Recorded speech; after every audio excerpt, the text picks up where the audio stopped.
Set it right there, outside the door, and I'll get it. Muted us so that we can get ready to get started. You're gonna what? I said I unmuted us so we can get ready to get started. We're unmuted now, We're unmuted. so people can hear me saying this with you. They can hear us having conversation Great. right now. You got it. Hey guys, we're gonna get ready for the afternoon training. Give me 20 hours a week, we'll give you $2 million. So if you're staying, thank you. We just having a little training session here. You're good. That's right. You want a hug? Yeah. Are you hanging out beside me? No, because we both have mics. That's good. Go to the other side of the room. Okay.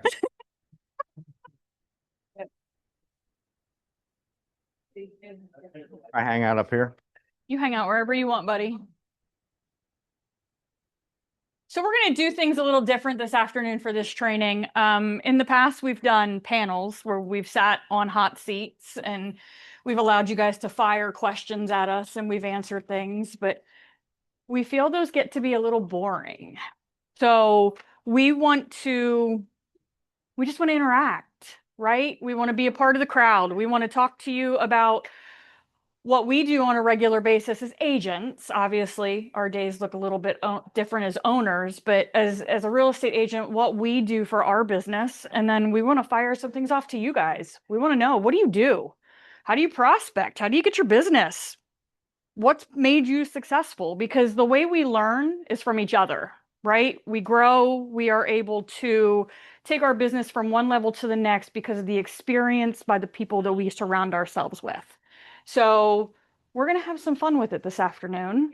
And yeah, go from there with it. So I guess the premise was, at one point a conversation was had, give me 20 hours a week and, I can show you how to make $2 million a year in sales. Does that sound like a reasonable expectation? I mean, I don't know. How many hours do you usually put in on your business? And where does that fall down? I think that a lot of us spend how many hours a day selling real estate? But if all day. All day? Is it all day? Do we spend all day doing it? Or do we mix in our laundry? It's for Picking up kids, dropping off kids, Facebook, whatever game you play on your phone when your brain's tired and you want to take a break. So how many hours of actual productive real estate activities are we putting into a day? I think there's different parts to that. Like hang on. We're mic'd, so we're going to be roaming around to make certain that if you're going to talk, then we have to hug. We don't have to hug. So that you can talk to the mic.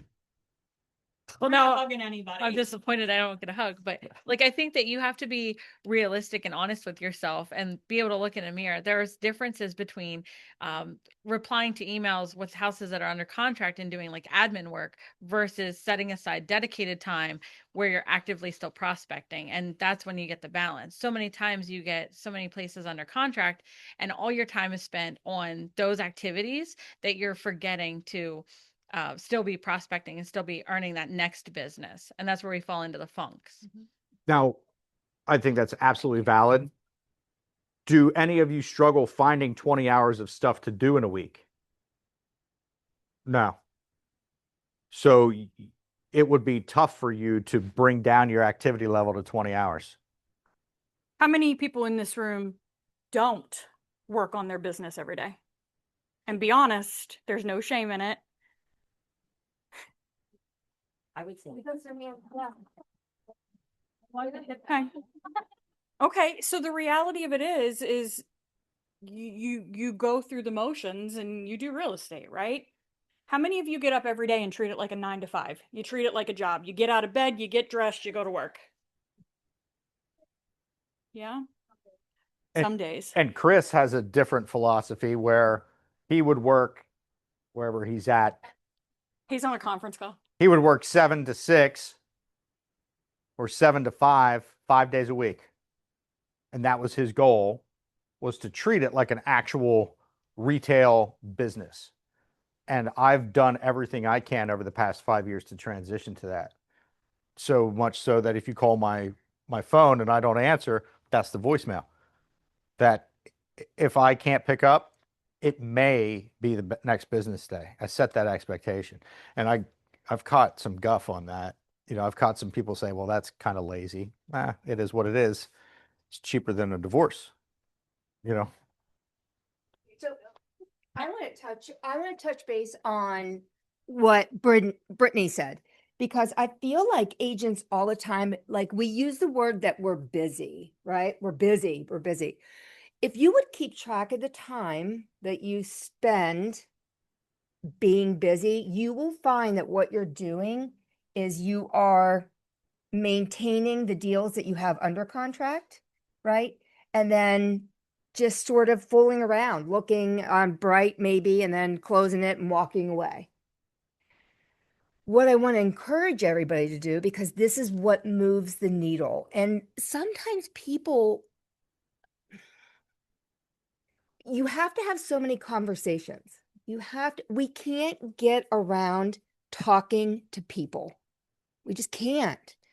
We'd like to. And don't get me wrong, I don't like always talking, but I know that every week I have certain goals that I have to reach. And this stemmed back from 15 years ago that someone taught me this. And that is, I don't do anything that I don't set a goal for myself that I can't attain. I don't do that. But I know there are things that move the needle in my business. So I make sure that I do it every single week. And I try to break it down per day. Like you have to have actual prospecting time where you're not taking phone calls. You're not reading your emails, but you are going and you are digging into, maybe it's social media, watching people, your friends, people that you can influence. But it's also making sure that you squeeze every opportunity out of every single situation. Everyone, when I wake up, I see nothing but opportunity. Be that agent that sees opportunity in everything, right? To bring up a conversation about real estate, or most times you don't even have to do that, right? You're just talking and they're just like, so how's the market, right? But never forget that you have to prospect daily. So this goes to that consistency beats intensity every time. If you only prospect when you're broke, you're going to continue to have that cycle. But if you can make it a consistent pursuit, then you're never going to fall into that trough. You just have to treat it like you have to be, and I made some notes here so I didn't get off on a tangent like I usually do. But rather than having what I'll call a fear-driven schedule, I'm broke, I better sell some stuff. So how am I going to sell some stuff? I'm going to hold 4 open houses in a row, and I'm going to call everybody I know and see who they know who's going to sell real estate. That takes on an air of desperation, and now you are being reactive instead of proactive. So let's just shout out some of the ways that we could prospect. Like, just shout it out. Your weekly activity, what are you doing? Door knocking. Door knocking, you brave soul. Right? Big cards and like cute note cards Every week. So you have a goal of how many, or you just every I do it monthly. So I know like whose birthday is that month, and then if something special happened, like I already have it. Random people? Fine. Past clients. Okay. You're not just sending out random birthday cards. Okay. do you put your business card in those? No. But no business card, you're just signing your name, sending it out. Nice. And I get a lot of business that See, isn't it funny how that little thing that we will just scooch right over, she's killing it and getting business from it. Yeah. So take that little nugget, plan your week out, plan your month out. Make sure you do. Anyone else? What do you do? Send out anniversary cards every year, even if it's after a year. Mhm. Christy, repeat that to us, Paul. So she said she sends out anniversary cards every year, even after the first year. So when I close a transaction, I put in the date that they closed up until 7 years in my phone. 7 years, right? Because if I don't, I'm going to forget it. And that's what has kept me going, my business thriving. And I don't ever have to rethink it. I'm just trained. That's just what I do. We have first anniversary cards or whatever, and I literally write them out and put them in a box on my desk. Underneath where you would stick the stamp, I write the date. So as we go through the box, it'll just continuously get to that date where you just put a stamp over just for that date and throw it in the mail. How much time do you spend prospecting a week? Okay. Because it's systematic. Yeah, just if you make it part of, well, that's part of a closeout process, but like, if you make it part of the closing, then you won't forget it. And you take the creativity out of it. Yeah. Like you don't have to waste the brain space thinking about what I'm going to do to generate business because it's a system for you. You just do the same damn thing. What does anybody else do? I go into my friends' businesses because that's the kind of business I'm trying to get. So if they have, if they're a chiropractor who happens to buy and sell investment real estate, This is going to get back to your chiropractor. He's going to stop seeing you. he's not. He's not. So Justin pretends his back is hurt, goes to a chiropractor because his chiropractor buys lots of real estate. No, my back is hurt. It's always hurt. I know that there's somebody who cuts hair. She is interested in buying the investment property that's 3 doors down from her. I'm now switching to get my hair cut with her. I am not doing that. I'm not doing that. I am that petty and cheap. I will do it. And I have friends who have a bunch of other businesses. I will go to them and I will hang out at their front counter and I will BS with them. Hey, thanks for coming in, all that. And that's how I stay in front of people. Because if I sent somebody an anniversary card, it would not be authentic. Because that's not, my friends would look at that and say, what in the world? So you're having you're having conversations. I'm having conversations instead of sending out stuff because that's what I prefer to do. Mm-hmm. Mm-hmm. So let's take what Justin does and let's take it up a notch. So what is our business, right? Our business is people. Sending out emails and cards are great and they're great ways to stay in touch, but our job is to people. So get out and get in front of people, right? How many of you are in networking groups? How many of you are in a volleyball league or a soccer league or some sort of recreational activity that you're a part of, right? 90% of my business comes from my community involvement. You got it. People. It's getting out in front of people. It's wearing that swag. It's talking to the people. It's making the connections that's going to allow them to think about you when they think about real estate. They might not remember your name, but they're going to remember somebody else who was in that room who knows you, and they're going to make that connection who then makes the next connection, right? So it's about building those relationships, whether they become something today or they become something 5 years down the road. Those people were going to constantly think about you. I built my business on my daughter playing soccer. My daughter played soccer from the age of 5 the whole way through high school with Riley back there. I have sold a house for almost every person that she played soccer with because I got to meet the parents. Every parent on my son's little league team knew that I was the real estate mom. I would be involved and I hated every minute of it. I didn't want to sit and talk to half of them. I want to watch my kids play. I don't people very well, but it's making that connection. Okay. It's wearing the gear, it's talking to people, it's, it's easy to talk about the weather, it's easy to talk about life and what's going on in politics in the world today. But everybody wants to know, how's the real estate market? It's an easy conversation for you to have to be that local, well-known leader in the eyes of everybody else. So if you're not already connected, get connected, build those relationships. And it's not about asking for business. It's just being the knowledgeable person who they can lean on and depend on. Justin can walk into a bar in downtown Carlisle and everybody knows his name because they see him. But that's the truth, because you're out and about, you're present, people know you and they see you and they like you. So it's start peopling. Okay. I think it's important to say too, they don't have to like you. They still know you're a realtor. Like, you have to be loud about it. You have to be known, because they might not like you, but they might have a friend that's looking, and even though they don't like you, they still refer you.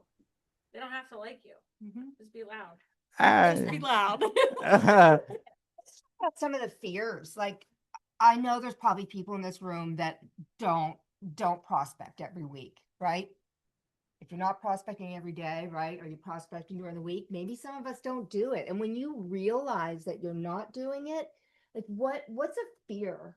Can anybody talk about the fear that they have with asking people to, if they know of anyone to buy or sell a home? What is it? Well, I haven't sold or bought any houses with anybody yet because I take my test tomorrow. But but a lot of people I talk to have told me you have to accept the fact that you're going to get rejected in business, and it's the fear of rejection that people are like. A lot of agents will fail or not do as well in business because they'll get rejected once and then completely shut down. And not saying you have to pester that person every week. Oh, did you change your mind now? Did you change your mind now? But it's just, they rejected you once. That doesn't mean they're going to reject you 6 months from now. So just being able to accept that and move on instead of just shutting down. That's what I'm told a lot. You got it. It's Eli, right? It is you. Okay. Or Elijah. Or Elijah. Well, welcome to the team. Good luck tomorrow. But you're exactly right. So, Justin, what is the statistic is 70% of newly licensed agents will get out of real estate within their first year, It's 80 within 2. and 80% within 2, because of the fear of rejection, because of the lack of being able to make the connections. Because of, I think, unrealistic expectations, or not adjusting those expectations whenever they get out, into the world. And I think I have some of these here. You guys have heard us say this before. Real estate is hard. There is nothing fun about this career. What? But it is but it is so incredibly fulfilling and rewarding to be able to help those people who never thought that they could sell their home, who never thought that they were eligible and would be capable of buying a home. Go for it. Or everybody thinks that prospecting looks the same. Just because Christy prospects the way she does, if somebody told me I had to prospect that way, I would not be doing this job. Or if somebody told me that I had to, and you tried this, you told me I had to send out note cards to 5 connections this week. And I was like, I'm not doing it. So we did it for him. Because I would rather meet somebody face to face. The way that you can find success is to find a way to prospect that doesn't feel like it's prospecting to you. I go to Eric, my chiropractor. I'm not like I'm faking a back issue, but I like him and I have to go to a chiropractor anyway. I might as well choose the one who's a real estate investor. Conveniently. Right. And we sit there for a 5-minute adjustment and waste 30 minutes talking about real estate. So that is prospecting. He knows that I understand the business that he's interested in. And so that is building a relationship. And now he trusts me. And I'm not talking onesie twosies, $100,000 properties. This guy's buying 50 units. That's the kind of foundation this is the long game with him, right? That's where I'm trying to get into. Scares a lot of people. It's relationship building, right? It is. So prospecting, I would, if you asked me if I did that particular word, I would say no. Right. I'm more of get out in your community and give back type of person, in a lot of different ways. And if you do that, you get a lot of exposure. You get a lot of all the things prospecting does, but in addition to that, you get so much more back, and people see that you want to help everybody, and that's our job. And it doesn't feel like it. I tell people I don't ever feel like I work. Like she said, it's not fun to me. I don't ever feel like I'm working. I don't. I'm the same way. Because when I'm out networking, like there are people that I don't want to network with. I don't talk to. Okay, that's here or there. But I talk to so many people that I do like, and we're friends, and we do the things, and we go to coffee, and we do lunch, and we have drinks, and all the. And then I volunteer here, and I do this, and I help these people, and I do that. And so to me, like when they want to use me, I'm like, oh my gosh, are you serious? I would love that. Like, and it's just making relationships, making friendships, doing the thing without feeling you're doing the thing and being forced to do it, like you said, the way everybody else is doing it. So you found a group or an organization that resonated with you, and you decided to contribute your time to that.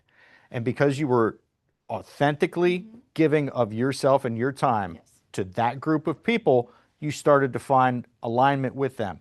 And then when it came time for them, they already knew what they did. Yep. You knew what you did.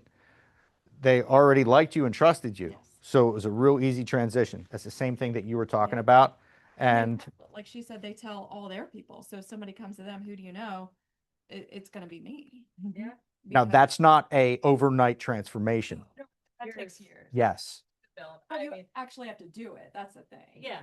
Yeah. But like you said, like, I mean, I never feel like I'm working. I have 7 meetings in the evening a month that I have to go to, and then like 3 events that I attend every month. And people will look at my schedule with sports and the kids and everything and say, I don't know how you do it all. And it's because, my favorite night of the month is the 3rd Thursday, because it's a Lions Club meal and I get to eat and not cook it. So I make microwave pizza for the kids, and then I get to go have fun with my friends. But I'm working, and they all know me, and I have a listing coming up that's from them. Like, it's not work anymore. It's fun. It's being with people that I love and care about and doing good in the community. Yeah, but what if you're sitting at home, you feel like you're stuck in a rut? What advice would you give to an agent who, because it can be a lonely business, right? Gonna get out of your house. Get out of your house. Honestly, you don't need to. So do you have Facebook? Do you have Instagram? Do you have any of the socials? Because this young lady sits there and throws out hundreds and hundreds of text messages, DMs, all the things to hundreds of people all the time, sitting front at her desk. How's that work? Red light. Or at a red light. Now you're talking. So to that extent, she's taking Terry to a listing appointment at least a $1.5 million property tomorrow. Actually, I just got. Boo. Just from reaching out. Right. Yeah. That's just from Yep. like reaching out. Yes, yeah. Yeah. But My day's like open. if she wouldn't have done that, like that, where would that have come? It wouldn't have come out, right? So like It came as a competition. Let's just say that, okay? There was things on the line and I wanted to win. So I think, Christy said, what if you're stuck in a rut? So there's a lot of agents that get stuck in a rut. Or who just don't know what to do. They wake up and they're like, all right, what do I do? Right. Does anybody ever feel that way? Reach out to a friend. I get that way sometimes. I'm still in my first year, and there are times where I don't know what the F to do next, and call Kim or somebody else and like, hey, I need to vent, I need to chat, I need to drink wine, whatever, and you find motivation from what other people have done. So one of the common things that happens is agents think, oh, I'm going to do it once, I'm going to do it twice, and if I don't get results, I'm going to quit. It doesn't work like that, guys. It's a rinse and repeat. It's every day you're doing something. And if you're doing, whether it's a mailer or it's an event with a networking group or something, you have to consistently do it. It doesn't happen overnight. It could take years to build those relationships. You know, I tell the story. I don't know how many of you from this area, Craig Hartrath. He is a huge producer from Berkshire Hathaway in Lancaster. He runs a mega team. He didn't start like that. So when Craig first started, he knew that there was a neighborhood that he really wanted to get his foot in the door in. He wanted to get his name out. It was high-end homes. It was people that he wanted to work with. So we started this newsletter mailer that he would send out every month. One of those really big postcards with things that are going on in your community. Ask the real estate question. These are listings that have sold. This is this. And he did it for 3 years without a single connection. People would throw them away. People would slam the door in his face. He didn't get anything for 3 years, and he sunk big money into it. And after 3 years, they started to come. And now nobody but him sells in that development. So he was consistent. He was patient. He worked it. So, you know, again, we go back to people get frustrated because they feel like they're throwing money out the door or they're doing something and it's not working, or I'm wasting my time and nobody's calling me. You've got to breathe. So what are some of the reasons why you fall into a rut? Why do you feel like this isn't working or I need to get off of stop? I know because I talk to agents all the time, and the biggest thing they say is it's just not working. Okay. It's just what I'm doing is I'm not getting anything from it. And then it's the headspace that they put themselves in. It's just like, I'm a loser. I can't do this job. Right? It's that talk, that self-talk that they do. My son does the same thing. I mean, I picked him up at Little League practice last night and he says, I suck at baseball. And I said, I would appreciate it if you stopped talking so bad about my son. He's a good dad. Because, you know, what you say, you believe. But it goes back to that consistency thing. And maybe you think you're being consistent. And this goes back to kind of what I was talking about before with sellers making improvements on a property, but that's not what buyers are looking for. We do the same things as agents. If I sell a property, I'm going to send out just sold postcards to the 25 nearest neighbors. But I sold a property in Mount Holly Springs and one in Pond Bank, if anyone knows where Pond Bank is. And then I sold one in Juniata County. And, you know, I sent out over the course of a year, you know, hundreds and hundreds and hundreds of postcards, but nobody knew that I was being consistent because every postcard went to a different person because I was covering all this stuff. So where I thought I was being consistent, I was being totally pointless and random in my pursuits. I should have been sending those 25 postcards to the same 25 people every single time. And then they would have known that I actually was doing some real estate and it might have had an impact. So we need to be careful about how we're focusing our attention and make sure that we actually are being consistent, not in our input, but in the output. The thing that's coming out of our efforts is consistent.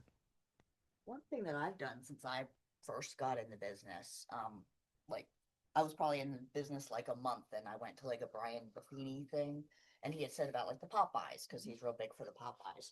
So once a year, every year, so if I can, I do it more than once a year, but at least once a year, I'll go around all my past clients and Sphere, not the entire Sphere, but the ones that I choose and give like a little, most of the time, like some sort of little corny gift, you know, an oven mitt, you know. Yeah, I mean, know, or when it whatever. comes to things like that, it doesn't matter what it is. It's the fact that you're thinking about them. Yeah. And that's what's important. You know, we gave out candy bars one year, Valentine's Day. We just went out and we bought a ton of plain Hershey chocolate, and we wrapped them in red construction paper. And, you know, we put our team name and logo and stuff on it. And we just handed out Hershey bars and the clients loved it. It was just that little, Yeah. hey, thinking about you. Thanks for, thanks Yeah, for that's- thinking about me. That's helped a lot with Right. repeat business and just referrals and things over the years. Justin was talking about like businesses and supporting businesses. I've had a lot of luck with pop buys for employees at a business because the coworkers get jealous. Why are they not getting a treat? And then they start connecting with you so that they're in your rounds and everything. I've had a lot of good relationships made at banks from doing that, at the vet's office. And it's the same corny thing every time with the vet. I take them cookies and I say, here's some treats for the humans, because they're giving out treats every day. But like that matters and they look forward to it. So when you're building those relationships with the business, stopping by to talk to your friend that's at that business, you can gain a ton of other contacts at that same business by doing that. 100%. And what do you do with those contacts? I know what you do with them. You put them in Connect That's it. Or your phone. somewhere. Or keep them. somewhere. You keep them somewhere so that you can make sure that you can keep telling them what you're doing. Email blast. So I think one of the important things is prospecting. We're gonna use that word lightly. Prospecting looks different for everybody. So the point we want to get across is we want you guys to sit and map out what a successful week would look like to you, and then work backwards, right? So in order, if a successful week for you is to land 2 listing appointments and sign a buyer's agency agreement or do this, well, then what do you need to do to get there, right? So is that I need to make so many connections this week? And by doing that, in order to make so many connections, that means I need to do X, Y, and Z. So map out what that looks like for you and then set yourself up with a game plan. Like, it doesn't have to be every day. It can be a couple hours a day. It could be a whole day a week, but come up with a minimum of 20 hours that you are actually working on your business.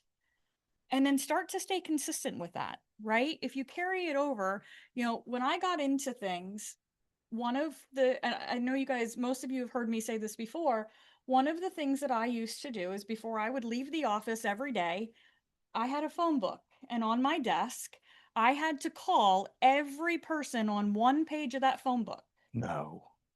I know. People were like, what's a phone book? But before I would leave the office, I had to make a minimum number of connections in order for me to feel like I was successful in that day. And just picking up and calling random strangers and trying to see if they're interested in buying or selling. One of my best clients came out of that phone book. It was a $15,000 trailer at the time. But those people who sold a $15,000 trailer back in 2008 in the crap market have now bought a couple $1 million worth of real estate with me over the years. So it's what does it look like for you? Map out a plan. Because if you're just getting up every day and you're not actually working in your business or on your business, you're never going to be able to work in your business, if that makes sense. Rossi, I know Rossi does the similar thing. Like you, at one point, you were like, I don't leave the office until after I've had so many conversations. Yes. I try to log at least 25 a day. And how do you get those people? What do you say? I work the sphere of influence, and I know that sounds like a generic answer, but everybody in my phone that is a contact, I try to make sure that I am attempting 25 conversations a day and that I am touching base with everybody in my sphere of influence at least once a month. So forcing at least everybody to have one conversation a month just to keep myself relevant from the month. So Rossi said 25 conversations a day is what his goal is through his SOI. What do you talk about? Because I know that's one of my fears. I get like hung up with the I phone love that. calls. I'm much better with like going out and I'm better at door knocking than I am at phone calls. Like seriously. Don't talk about real estate at all. Have a conversation with them. Just be a human being. The real estate part will come up naturally. So, okay. Back them on social media before you go and call them. Find something that you can relate to or can talk about within the last week. So Mike just said, Melissa asked, you know, what do you talk about on those phone calls? And Mike said, anything but real estate. You're talking about them. We can attest to that. COVID, right? COVID shut us down. We weren't able to go out and sell homes. We weren't allowed to get face to face with people. We were still at our previous brokerage at that time, and our team crushed it. Do you know why we crushed it? Because we called to check on people. We didn't sell real estate. We were calling to make certain they were okay. You're stuck at home. You're alone. How's your mental state? Are you okay? You can still do that today. You can still do that today. And How's your mental state? so it is. It's all about just it's making those connections, right? In one way or another. I don't think any of us need more time, but we need to be more intentional and focused and controlled with our time. So if you block out just 4 hours a day, and then everything that you cram into those 4 hours has a purpose, you should ask yourself these questions. Am I being busy, or am I actually being productive? Is this a random activity, or is this a repeatable, systematic activity like the postcards or the birthday cards or the anniversary cards? Am I being consistent with my follow-up? I think that was something that I always did wrong, was followed up whenever I felt like it. And You know, there's programs out there to help you with that, right? it's too late for me. And am I being proactive or reactive? You know, because if you're just being reactive, you are being controlled by your schedule. You are not controlling it. And that time blocking is so very, very important to being productive. Because I know I try to do stuff and then the phone rings and I'm like, oh, phone. And I don't do what I was doing. And it takes me, 3 hours to send this email that should have taken me 5 minutes because I keep on answering phone calls and doing stuff. Say for anybody who's in a funk, the best investment you can make is to buy something Iron Valley to wear, because you can go put yourself anywhere and you're gonna get comments. So I spent so much time at Comic-Con, and overall it was a good experience.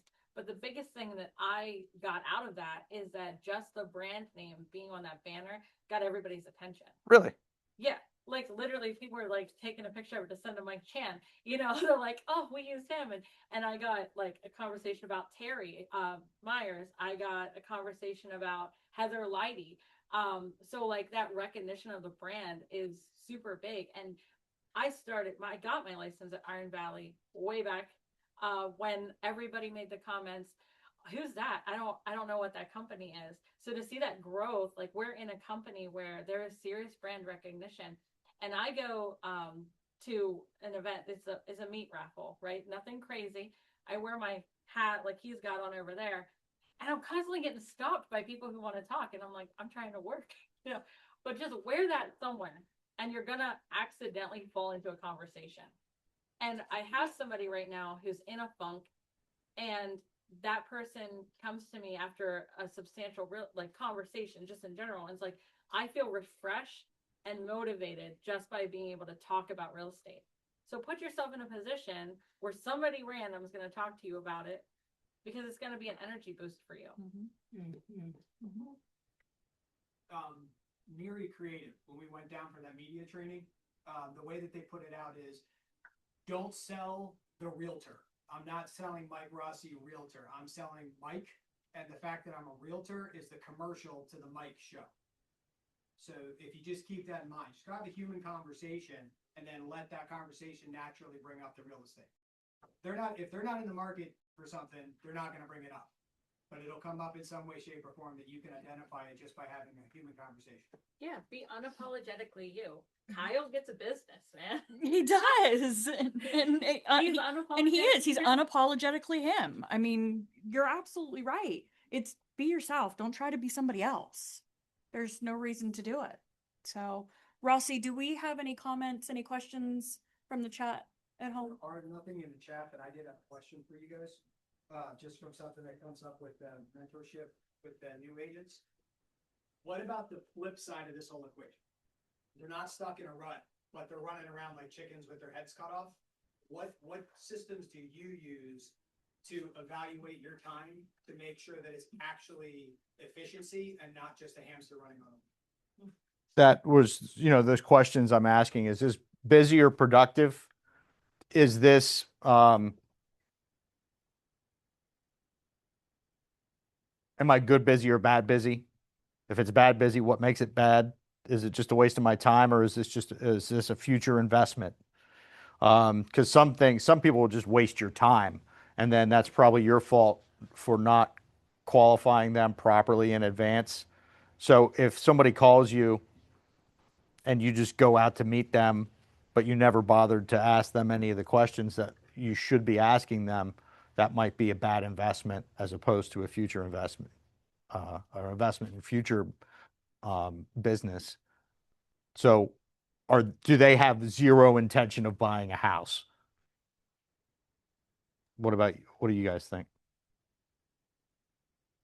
I think you're awesome. It's not helpful.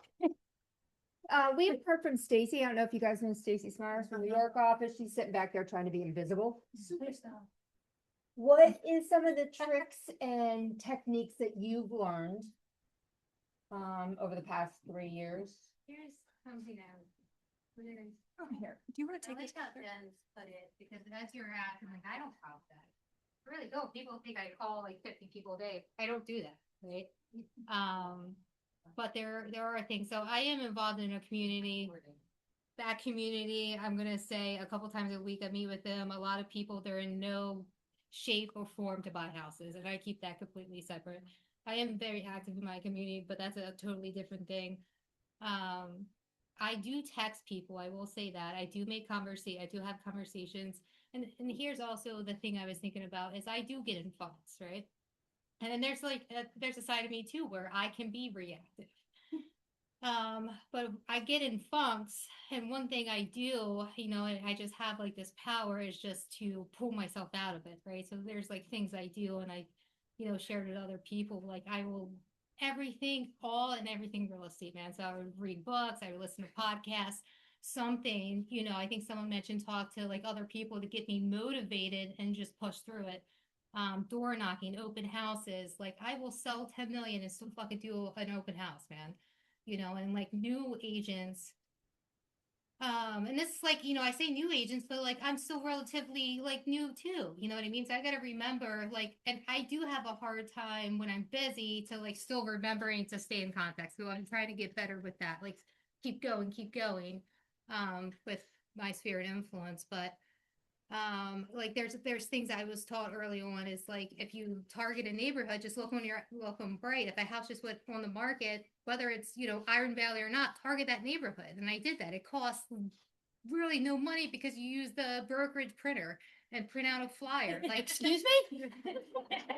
No, that's cool. Like, I mean, like what do? You don't have any money, So like they say, like, once a house hits the market, the next couple neighbors are thinking about listing. I target that, right? And I'm not the only one, because trust me, I see other agents. How do you target? What do you mean? So I'll go in and Bright, right? I see who just hit the market, and I see if it's a neighborhood, and I'll make like a little neighborhood flyer. And it doesn't have to be an Iron Valley listing, right? These are just things that I do, and I still try to do. Just to keep my name out there. And I do like, here's a snapshot, or, with your market, here's a snapshot of me with my business card, and go hand them out. Here's what I would say, the more energy and action I put into real estate, it just feeds me, right? To be honest, I don't have good luck with open houses. I try to do things. Can I step up my game? Yes, but I still fucking do it. I try to do it. You know what I mean? I try to do these things. And it is challenging, man, sometimes, sometimes our heads, like I have a head that just constantly wants to kill me, always attacks me, man. But I'm like a fighter. I just get up and keep going. So that's what I do. But, Well, that's it. Christy, come back over here. You can do. You know what I mean? Like that really doesn't cost that much money. Just go out and hustle, man. So that was totally grassroots approach. Yeah. Door knocking, putting flyers. That's 5, 5, and 10s. That's very, old school, elementary, foundational stuff. Because you're right. That sign in the yard of them selling their house gets everybody else thinking, and you're just lumping on top of that. So you're already hitting them, and they're like, oh, the real estate contacted me. They don't even connect that it's not the same sign as the one in the yard, and they don't care. Because you reached out and they didn't, you're more likely to get the call. Here's the honest part of it, guys. I don't, do I know metric wise, have I got something out of that? No, I've gotten like a couple phone calls, but nothing, and in just all honesty, nothing ever really transpired. But the point is, I do stuff like that instead of just sitting on my couch, like being depressed or whatever in my head. You know what I mean? I just constantly put myself out there. Which believe it or not, I don't like being out there. Prior to real estate, I did not post on social media, like not even a little bit. Okay, I'm 38 years old. I still really don't know how to work Instagram. You know what I mean? Patty shows me, and Jamie, I like pay her to do reels for me. You know what I mean? But yeah, so that's So if you don't know about Stacy's first year, you did how much in real estate? you always say that. I just go for it. First full year, 10 million. Last year was my second full, and I did 12 million. So Let's talk about social media because Stacy just touched on social media. You need the mic back. Justin's close. I'll just talk really loud. So a lot of people try to just do social media, and that's okay. You can, but are you following up on social media? I mean, they have to know you're a real person. Right. Anybody can make a post. Anybody can create a video, especially with AI nowadays, right? Yeah. But when you post it and people comment or share it, are you following up on all of that? Again, remember, it's about peopling, so it's the conversations. So every time somebody comments, you should be replying back to their comment and starting a conversation with them, because now you are a real person. Now you're not a chat bot who is just posting things, and now you are invested in them. And oh, thank you for sharing. I hope you and the family are well. Let me know if you have any questions. Whatever that looks like, have the conversation, guys. That's one of the things we see all the time. People post. Did you raise your hand because it's you? No, after you're done. Oh, okay. People post and then that's the end of it. Nobody's following up with the comments and the conversations that are happening. And then all of that was a waste. So just by putting a video or a post on the socials is like mailing out a postcard. Like you're just kind of throwing it out into the void. What does that return you? Somebody might give you one of these. Or they might comment like nice haircut or whatever. And that's the same thing as they say as they're throwing your postcard in the trash can. It's exactly the same thing. It doesn't mean anything unless you're having a conversation. So which are you going to get more of an investment out of? The postcard that you send out into the world, or when you comment on somebody's post about their new puppy? And don't just say, I love your puppy. But I do love their puppy. Yeah. I love your puppy. Where did you get your puppy? Oh, that's where we're going wrong, Jen. Okay. Right. Can I have your puppy? What did you name your puppy? Does your puppy smell good? You ask them a question that they're going to respond. And now, no. Can I have your kid? So now you're having a conversation, and just instead of just sending out a postcard, now it's a conversation. And what's going to be more memorable or engaging to them. And, that's my 2 cents on social. Preach. I think consistency is key too, because there's a lot, it's like, I tell mentees all the time, you're not liking the Coca-Cola post or whatever, whatever your algorithm finds for you as an ad, right? You are an ad. So people aren't going to click like there's a lot of posts that I might get 1 like on, but at the same time, somebody's gonna reach out to me on Facebook and say, I know you do real estate. I see your posts all the time. And I'm like, you son of a bitch, you never liked or commented on my you know, but the consistency and always being on their feed, whether they like it or not, they're going to reach out to you. And how do you get on their feed?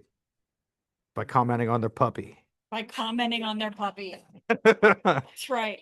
Made a good point. I know for me, when I started like posting a lot, I used to get irritated because like nobody was engaging.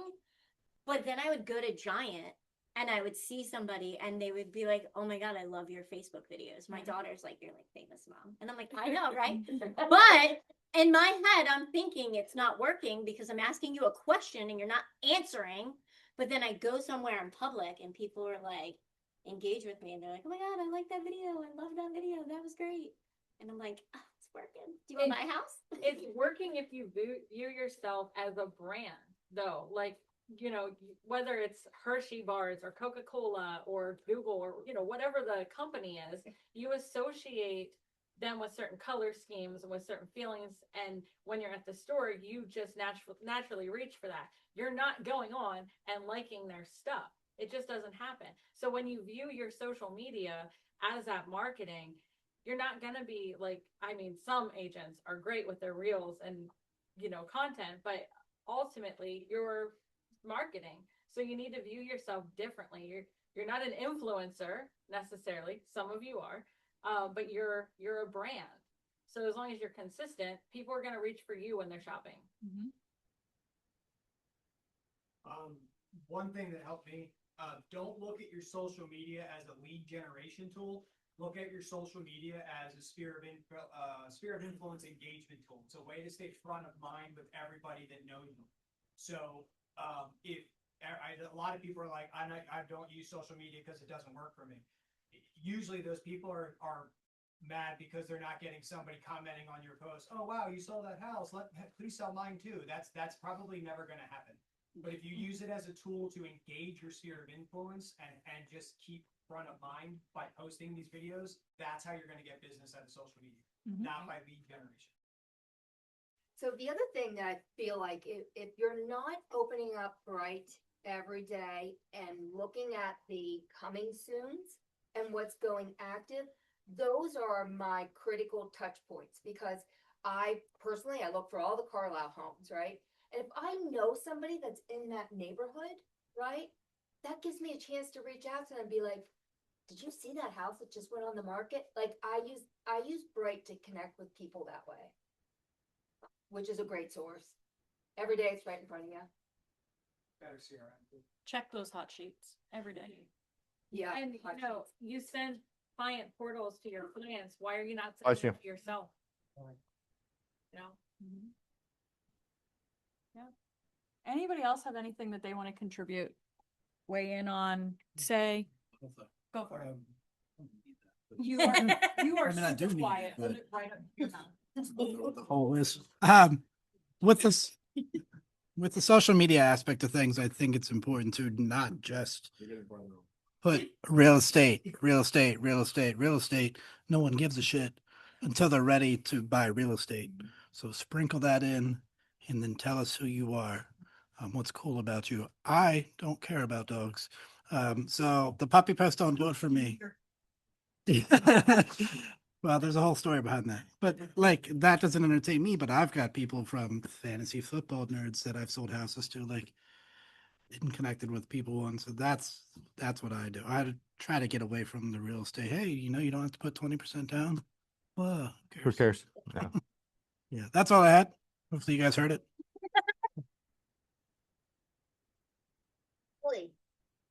Sugar, you're awfully quiet over there. This couch is like stuck sheet in. So short. We can't hear you down there. I can't, I just feel like that little comfy couch girl. No, I mean, I think I had a really good conversation with like a newer agent last week. She was questioning why her business wasn't taking off, you know, why, you know, why she Um, wasn't saying, go for it. Go for it. They Okay. can't hear you. Go for it. You know, why her business wasn't taking off, why she wasn't seeing the same kind of lead gen as what other people were doing. And I said, what are you doing? And she's like, oh, nothing. And I said, well, then that's what you're going to get is nothing. Like, she's like, what do you do? I was like, I'm not going to tell you actually what I do, because what I do is not what you should be doing, because we're not the same people.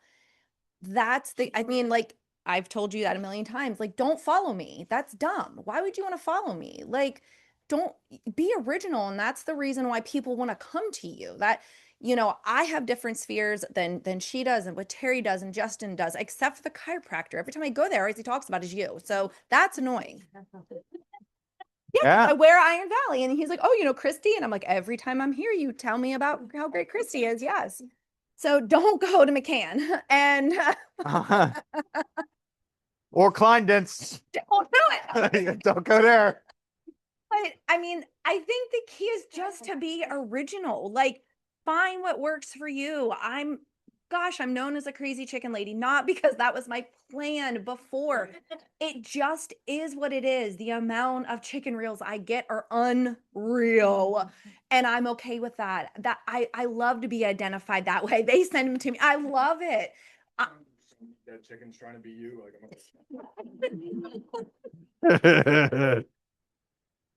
I have some too. I have 6. No.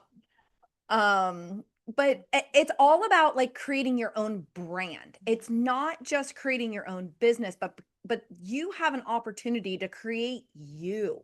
And like, that's valuable, because especially in this brokerage that allows you to lightly do your thing, we say, you know, we encourage you to find your path, and then we want to like encourage you to find your path. So whatever that is. So don't look at, you know, someone who buys their leads, or someone who is, if I had younger kids, oh, you know, I would be going crazy over their sports, and all the opportunity of sponsoring all different types of things and stuff. So like, if you have kids or grandkids, or again, Jen's highly involved in her community. Like, there is so much out there to do.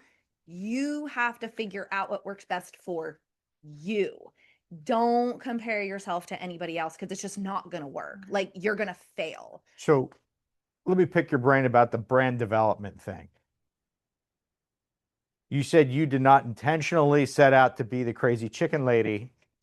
It found you. It did. Right? Did anyone here who has any measure of success set out to create a brand for themselves, or did they just finally figure out how they were comfortable in the world? I mean, at least that's right. And I think that's the key, though. I think like we each hold like value in our lives that you might not even realize where your value is right now. Like, I didn't know there was a chicken community out there that cared. I didn't know, you know, that people were even really paying attention to me. It was just me, you know, in a time in my life when I was literally just trying to honestly just find my way. And, you know, through the brokerage, through a supportive husband, I'm just trying to find like, who am I? My kids are older. What do I do with my time and my life? And like, this is my time to like really dig in and see who I am. And like, that's just who I became. Like that, like, I love Patty's video. Like, you do stuff that like is you, or, you know, that makes you feel like you're doing something that supports who you are. Don't ever try to be somewhere else. And then people will just naturally flock to you, and the people who don't flock will naturally flock to you. And the people that don't aren't your people, you know, like, I don't apologize for anybody. People like me. I don't freaking care if you don't like me. I don't need you to like me. I want true relationships. I want people to like see that like I am me. I love my family. I love, you know, this brokerage. I love what I stand for. I love my country. I love chickens. I love my new grandbaby. Like, I want people to come to me because they find something relatable to me. And then because they found that value in something that I stand for, they trust me to then help them through their life decisions. And to me, that's what I've built my business off of. It is not anything but true trust, grit, and determination. And F you, I won't fail. Let's take it back. Do you work on your business consistently every week? I would say I work on my business every single day, 7 days a week. Do I do 4 hours? No. Some days I'm in it 6 hours. Some days I'm in it an hour because I get into it and then I get pulled aside, and it does happen because I can't wait to close next Monday. I will get rid of one listing that has just sucks the life out of me. But you know, I try to look back at that week and go, where did my time get sucked at? And then where did I make relationships from? I had a client that messaged me from Florida, and he goes, he's in Pennsylvania, but he messaged me from Florida and said, do you know any realtors in Florida? Like, we're thinking about selling. Now I've sold them their house I live in now. And I said, yeah, Andrew's cousin's an agent. Let me get you her information. In Naples, you know, they might be looking at moving there. I'm going to sell his house here. Like, if it happens, we talked. And like, to be on people's minds, that's what I use social media for. That is what I use it for. That's the only reason why I use it, is so that somebody can be relatable to me, and I can't get in front of that many people on a daily, weekly, yearly basis anywhere else for free. Mhm. I mean, I pay very little to market myself. I'm going to be honest with you. It's just getting connected in my community in different, I mean, I play volleyball. Kyle and I play volleyball. We get connected in so many different ways that I can get myself out there. And I do wear Iron Valley gear almost every time I leave the house. I mean, I do, because people ask me questions. Does anybody else have a brand? What's your brand? So I overachieving. So I have two. You guys get on it. So years ago, I developed my first brand, which was to set out to be like comforting, and I wanted to clearly express without words that I was caring and I would go above and beyond for my clients. So you actually put conscious thought into what you wanted your brand to be known as? Yes. Okay, so that's a little different than how Holly settled in on this. So I just wanted to point that out. Yeah, so when I started, like, you know, you do whatever you have to get the deal done. I started, you know, going above and beyond with like small repairs that I could and things like that. And what I found happened in that process was that people were referring me to people who were struggling because they were overwhelmed with like a hoarding situation or the house being less than stellar. And they would purposely get me to come in to help give them direction, to help find motivation. And I'd be there one-on-one with them, working on packing up the house and getting it ready. And very quickly, it became like a contagious thing where people were reaching out. Like, I heard you helped so-and-so who didn't think that they had the ability to buy. So I wanted to portray that. So I went and did some marketing classes and learned that people feel certain ways based on color and psychology. So when I took a look at what I wanted my brand to be, I picked colors that made you feel like calm, like loyalty, hardworking, those kind of things. So I settled on dark purple and dark green. And it's funny because they're my favorite colors too. But I was able to develop like a calming, what I call my residential marketing, which was like a calming, helpful, guiding kind of marketing. And I've kept that consistent now for, I think it's around 4 or 5 years. So when people see my advertising, they know it's me based on the colors and like the feel of everything. And then once I developed that brand, I found that all of a sudden everything started falling into place. When I was going into Canva to create a graphic, it wasn't so hard anymore. I wasn't trying to figure out a direction. There wasn't all these inconsistencies. Like at one point, there was like a blue screen with a picture of a dog on it, which is so not my brand. So once I figured like the whole plant thing and like the calming country purples and greens and everything, the flow of the posts are effortless. It's just plug and play. I know what to look up. I know those keywords. So everything just kind of flows smoothly. And then once I really started settling into that unapologetically me mentality, where I don't give a crap anymore what people think, I started embracing the nerdy side of me, and just being bold with that. So I've recently taken that same brand, the same colors to keep it consistent, and threw some nerdy little Easter eggs in amongst it and geared my marketing to reach those people who understand and get what I'm interested in, because I find that those transactions too are like more fun when you have things in common. So I'm kind of running two that go together. Okay. So that's interesting. Two totally different kind of methodologies to brand. One is just do what you do. The other was a conscious thought to develop it. How are we on time? We're good on time. I want to talk about Kyle. Can I talk about you? Are you okay with that? Okay, so we want to talk about brand. So he's not going to talk about himself, so I'm going to. Known him forever. Those of you who know Kyle, you know that he will come across as, well, Kyle. Okay, call it what it is, but you're unapologetically you, right? And that's what he says. And he's very direct in his posts. He's point blank. You either like me or you don't. I don't care. But he knows his stuff. Can I add, yeah, it's not just, it originated as you like me or you don't.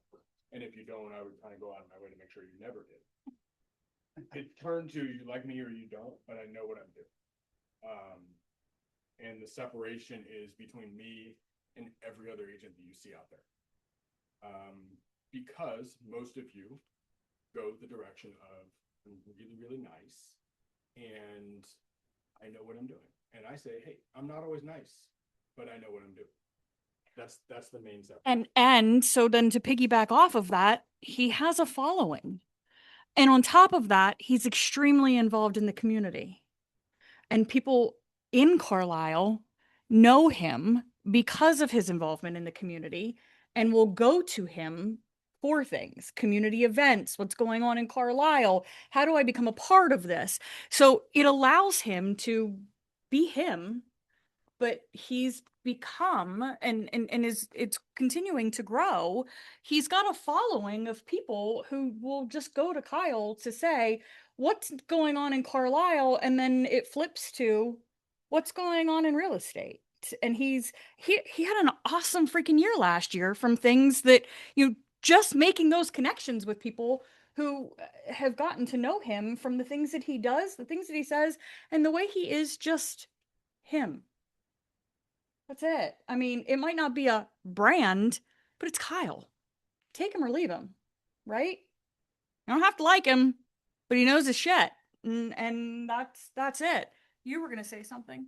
His social media is a prime example of he doesn't just post generic bullshit to just post bullshit. Every time he posts something, it starts a conversation. It makes a statement. So every time he puts something up, he has engagement on it. Mhm. So don't just flood your social media with nonsense. Do what Kyle does and make a statement when you post something that's going to spark a conversation. Do you know what's fun is it's normally engagement from other realtors, which puts me in front of their audience too. I think 3 or 4 deals just last year came from, I want to think, probably 3, came from other realtors networks, because they had seen something that I commented on, something that I followed up on, or one of my posts that their realtor or their person in that sphere had commented on. So thank you for letting me talk about you. Anybody else? Tim Costello used to say, you don't have to go to bed with me. You just have to trust that I know what I'm doing.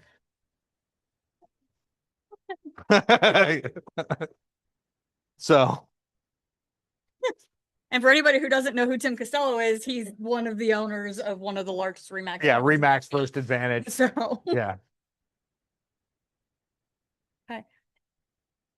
Anybody else have anything that you want to add? I mean, I guess the moral of this whole conversation is work on it. If you don't work on it, you're not going to get anything out of it, right? How many times do people take a vacation over the holidays? You don't work on anything over the holidays. And then when the spring market comes around, you're in a panic because you have nothing. Well, like what are the holidays? Like, October through yeah, January. October through January. And then spring market happens and everything that you could have been Right. That's like expecting to, get into, swimsuit fit by skipping one donut. Right. I can't eat a donut every day and then skip one and think it's going to change everything. Not going to happen. The other day when she had made the comment that particularly she was talking about me, was just saying like, oh, you make it look so easy. And I was like, is anything but easy? So keep that in mind. Like, if it was easy, don't you think everybody would be an agent and everybody would be out there killing it, selling, $5, 10, $15 million? Like, it's not easy. So if you want to get better and you want to do better than what you did last year, last month, you got to put the work into it. And I will use this analogy, but don't tell my husband that I'm patting him on the back. He trains for 50K trail runs. So He's this is in the ridiculous. mountains. It's insane. That is in the mountains, up hills. He runs 50Ks. That's 30 some miles. I'm sure mathematician guy can figure that out. 30, what is it? 36, 34, I don't know. Miles uphill in the mountains. What? He was never a runner, and he's a bigger guy. He's about Kyle, kind of could be Kyle. It's like just a little, he's about 180 pounds. I don't, Thank you. yeah. He's not a bit, he can run, but he wasn't always able to run. He had to train. He runs at 8 o'clock at night. He runs when it's raining outside, when it's snowing outside, he does it at night, because then he can do everything that he wants to do as far as like all of his other tasks and all of his other things, and then he'll go and run, knowing like he runs in 2 weekends from now. He has this big 50K up north somewhere, and but you don't get there. You're not able to compete with these high-end athletes because you just woke up one day and said, I'm going to do a 50K trail run. Nobody does that, right? You would die. So like, again, it's incredible for me to Most watch him. sane people don't even have That's- that thought. That's true. But like, it's incredible for me to like watch him go through and push himself because I'm so inspired by it. So like, if you see Stacy or other people like, being in an office environment, coming to these meetings, that's inspiring. Like, I get inspired by being around other people. So if you feel yourself getting into those, trenches where you're like, oh, this is so hard. Well, yeah, it's hard, but what are you doing to do better? And let's be around other people that like do inspire. Let's reach out to other people. Let's say, hey, can we come into the office? Like, can somebody come in the office and help me like just work? Just being in the office sometimes helps as well to just do those types of things. And don't be afraid to reach out to any of us or any other agents. That's one thing that's great about Iron Valley is everybody wants everybody to succeed, and it's fun to be that passenger seat, to be able to watch you guys succeed. So like, definitely push yourselves to be better, because no one wants to see you succeed more than A, yourself, and B, us. So do it. Yeah. Right on. Mentorship group meetings are open to everybody in the brokerage. It's not just for mentees. We're doing Saturday prospecting trainings. It's bouncing around different offices. That's not just for mentees. Anybody can come. And remember, consistency Is key.